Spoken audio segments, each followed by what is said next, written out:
What's the price of your life? How much is your life worth? To you, to someone else? Well, that's a pretty important question. Guys, this is Fernando doing another video for Modern Survivalists, and as always, trying to learn. We've been talking about what's going on in Lebanon, what's been going in Israel, what's been going in the Middle East. Why? Because we talk about survival and preparedness here, and this is a crucial part. Knowing the geopolitical pieces, how they're moving, what's likely to happen, that is crucial to make the best, wisest decision for you. Now, the headline here is, this is from The Guardian, $1,800 a seat, luxury yachts evacuate people from Lebanon as flights dry up. Of course they do, right? Borders end up getting closed, borders end up getting bombed by Israel. Yes, nice.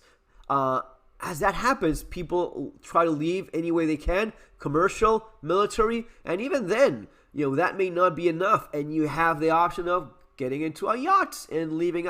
$1,800 is really not all that expensive. Demand is high amid Israel bombardment, but prohibitive costs and visa requirements means it's not an option for most.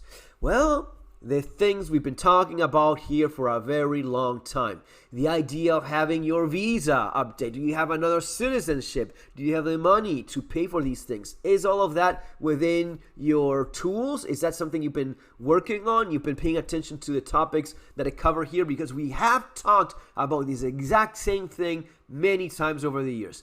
The situation, not just in Gaza, no, but what in Serbia and Sarajevo, what you have in Ukraine, what you have in Venezuela, what you have in a number of places where things get complicated, when it gets very dangerous, you may not have any more time. That window of opportunity closes, and the more it closes, the more expensive and the more difficult it is to get out of there. So stay ahead of the curve. Realize, I wouldn't be living in Lebanon. I wouldn't be living in Israel. I wouldn't be living anywhere close to that region in general, because it's very complicated. It's very dangerous. It's very difficult. And at any moment, it could escalate to a point where you're running for your life. And that's what these people are doing. So have these tools, work on these things. I bet there's a number of people that find themselves in this situation that thought it would never happen to them.